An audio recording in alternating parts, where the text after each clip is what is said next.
మాడికాయలకు సంబంధించినటువంటి బోర్డు కూడా ఏర్పాటు చేయాలనేటువంటి ప్రయత్నంలో ఎన్డీఏ కూటమి ఉంది. Very good, very good. ఇది ఇంకొక విషయం ఏంటంటే, జగన్మోహన్ రెడ్డి గారు ఫ్యాక్షనిస్ట్ ధోరణి ఎలా ఉంటుందంటే, గ్రామాల్లో ఫ్యాక్షన్ చేసేటువంటి మా రాయలసీమ ప్రాంతంలో అవునన్నా కాదన్నా ప్రశాంతంగా గ్రామాలను ఉండనీరండి. ఎందుకు ప్రశాంతంగా ఉంటే గుంపు మనమ్మిడితో ఉండరు. కాబట్టి ఏదో ఒక రకమైనటువంటి ఇన్సిడెంట్ ని క్రియేట్ చేసైనా సరే అలజడి సృష్టించాలి. అలజడి సృష్టించి అదంతా కూడా సెంట్రిక్ గా మనం ఉండాలి. సన్నాజాప్కి అంతా కూడా మనమ్మిడితో వెనకలు ఉండాలి, పోగై ఉండాలి. లేకపోతే మన యొక్క ఐడెంటిటీ క్రైసిస్ కోసం ఈ జగన్మోహన్ రెడ్డి గారు ఆ ఫ్యాక్షన్ మనస్తత్వంతో ప్రాకులాడుతున్నాడు. అది ఎలా ప్రాకులాడుతున్నాడంటే, ఈవెంట్ మేనేజ్మెంట్స్ ద్వారా. ఆ ఈవెంట్ మేనేజ్మెంట్లు ఎలా చేస్తున్నాయంటే దుర్మార్గంగా, వాళ్ళకు విలువలు ఉండవు. వాళ్ళు కేవలం ఏదో డబ్బులు ఇస్తారు కాబట్టి, మాకు ఒక పేపర్లో క్యాచ్ పాయింట్స్ కావాలి కాబట్టి రప్ప రప్ప రప్ప, లేకపోతే మాడికాయలు అన్ని తెచ్చి రోడ్ల మీద చల్లడము, తొక్కించడము. ఎంత బాధాకరమైనటువంటి విషయం అండి. అన్నం మెతుకు కింద పడితే మనం అలగద్దుకుంటాం, దండం పెట్టుకొని తింటామండి.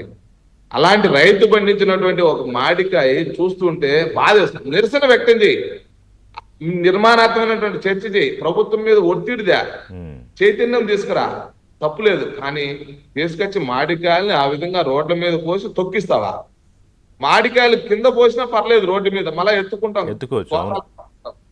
ఇప్పుడు టమాటాలు కూడా, ఇప్పుడు ఉదాహరణకి రాయలసీమ ప్రాంతంలో జగన్మోహన్ రెడ్డి గారి హయాంలో, ఇదే 23లో 21లో జగన్మోహన్ రెడ్డి గారు తాతాపురి రేట్లు కోల్పోయారు కదా రైతులు. ఆ రోజు నువ్వు పరామర్శించావా?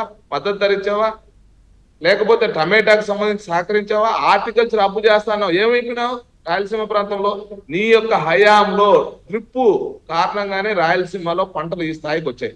చంద్రబాబు నాయుడు గారి యొక్క ముందు చూపుతోటి రాయలసీమ ప్రాంతంలో డ్రిప్ ఇరిగేషన్ సిస్టాన్ని డెవలప్ చేశాడు కాబట్టి ఈ రోజు పంటలంతా కూడా రైతులు. మీరు చెప్పిన దాంట్లో నాకు అర్థమైన పాయింట్ ఏంటంటే, ఎప్పుడైతే అంటే ఆయన మనస్తత్వం మొదట్లో ఇందాక రవికుమార్ గారు కూడా ఓపెనింగ్ రిమార్క్స్లో అదే చెప్పారు, ఏదైతే అతని ఒరిజినల్ ఇది ఉంటుందో అంటే ఆ ఫ్యాక్షన్ ధోరణి, ఆ ముఠాలు వెనకాల తిరిగి వాళ్ళు ఏదన్నా కత్తులైనా గన్లైనా, ఇంకా గన్లు రాలేదనుకోండి, అది కూడా చూడాల్సిన దౌర్భాగ్యం వస్తుందో లేదో మరి తెలియదు. కానీ సో అది మళ్ళీ వచ్చేసింది బయటికి రమేష్ నాయుడు గారు, అంతేనా? ఇప్పుడు ఈ ఇందాక అరుణ్ గారు చెప్పినట్టు 5-6 యాత్రల్లో కూడా ఆ మనస్తత్వం తాలూకా ప్రతిబింబాలు ఇవన్నీ ప్రతీక. ఆయన జీవన నేపథ్యం ఒకసారి చూడండి సార్. ఆయన జీవన నేపథ్యంలో వ్యవస్థల్ని మేనేజ్మెంట్ చేయడము, వ్యవస్థల్ని బలవంతంగా వాళ్ళని లోపరుచుకోవడము, ఏది కాకపోతే ఆశ చూపించడము.